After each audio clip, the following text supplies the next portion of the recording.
Законопроект о декларировании доходов, расходов и обязательств имущественного характера публичными служащими депутатами был принят депутатами Народного собрания Абхазии в первом чтении в конце февраля текущего года.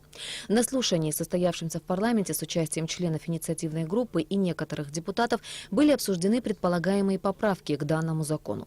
Кроме того, как отметил депутат Астамур Логуа, есть предложение рассмотреть возможность принятия закона, согласно которому декларировать свои доходы и расходы будут не только публичные служащие и депутаты, но и все граждане Абхазии, вне зависимости от занимаемой должности. В первоначальной трактовке закона публичные госслужащие и депутаты должны предоставлять заполненные декларации в отдел кадров по месту работы. Согласно предлагаемой поправке, документ надо будет направлять в Министерство по налогам и сборам для последующего опубликования на официальном сайте ведомства.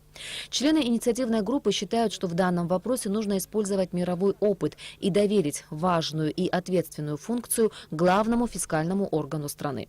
А по мнению председателя парламентского комитета по правовой политике Валерия Агарба, данной функцией надо наделить контрольную палату Абхазии. В данном случае Министерство по налогам оно является органом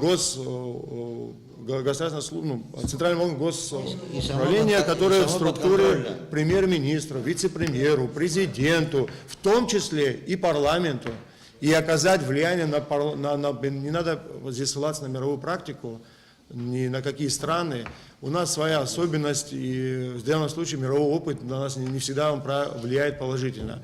Но влияние на Министерство по налогам и рычагов, в том числе на министра, на какое-то управление, тем более кадров, намного больше, чем на ту же контрольную палату. Даже статус председателя контрольной палаты, у него статус премьер-министра, а не министра и уже не вице-премьера. Наша задача, как мы сейчас рассматриваем, на постоянной основе сделать систему, которая будет работать на постоянной основе.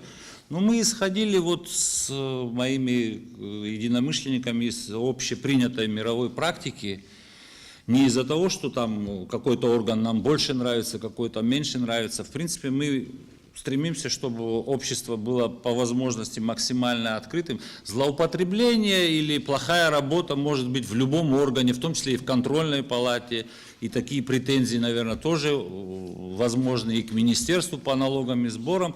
Но мы как бы приняли за основу решения своей позиции, что этим органом в общемировой практике является Министерство по налогам и сборам. И считаем, что это при наличии достаточно высокой компетенции и, так сказать, транспарентности деятельности, это будет достаточно эффективно. Закон стандартный, то есть любой чиновник декларирует свою собственность.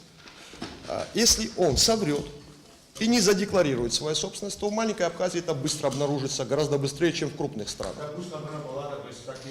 Да пусть контрольная палата, пусть контрольная палата, пусть вы, пусть исполнительная власть, то есть все друг за другом будут приглядывать, мы будем разоблачать друг друга, допустим, в худшем состоянии, да, и вот так все это вылезет наружу.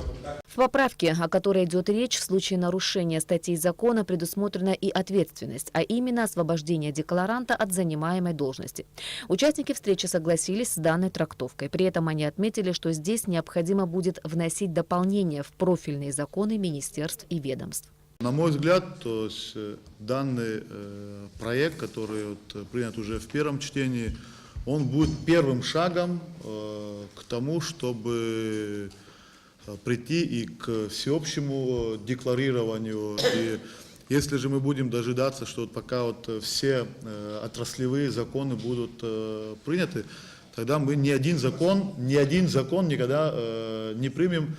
Потому что даже когда на любом заседании сессии парламента мы когда новые законы предлагаем, а не о внесении изменений в действующие новые законы, всегда речь идет о том, что после его принятия, вступления в силу, даже до вступления в силу, будут внесены изменения для его эффективной реализации в другие законы. Согласно законопроекту о декларировании доходов, расходов и обязательств имущественного характера, декларант обязан предоставлять сведения не только о своих расходах, но и о расходах членов своей семьи и близких родственников. Участники встречи также обсудили вопрос, кто именно входит в понятие близкого родственника и, учитывая абхазский менталитет, как должен быть обозначен этот круг. В первоначальной версии этого законопроекта было записано, значит, декларант это чиновник, супруг, супруга и несовершеннолетние дети. Есть люди, которые видят и предлагают вернуться к тем позициям, которые были заложены в изначальном проекте закона. Есть, значит, второе предложение, тоже части наших коллег, которые говорят, что если вы ищете объективности, еще больше людей и так далее, вы, говорите, почему ограничиваетесь, грубо говоря, братом, сестрой? У нас, тем более, учитывая абхазскую ментальность и так далее, сосед, двоюродный брат, дядя, тетя и так далее, может быть, будет справедливее, значит, принять закон, по которому все граждане Абхазии будут сдавать декларации. Все граждане, без исключения. В Абхазии проживают там, граждане из другой ментальностью. И вот здесь надо очень подходить взвешенно и там не по месту там жительства определять. Например, там, мать, отец, брат, сестра, сын, дочь. Потому что вот Астамур говорил, что были предложения, это и племянники, племянницы, дяди, тети.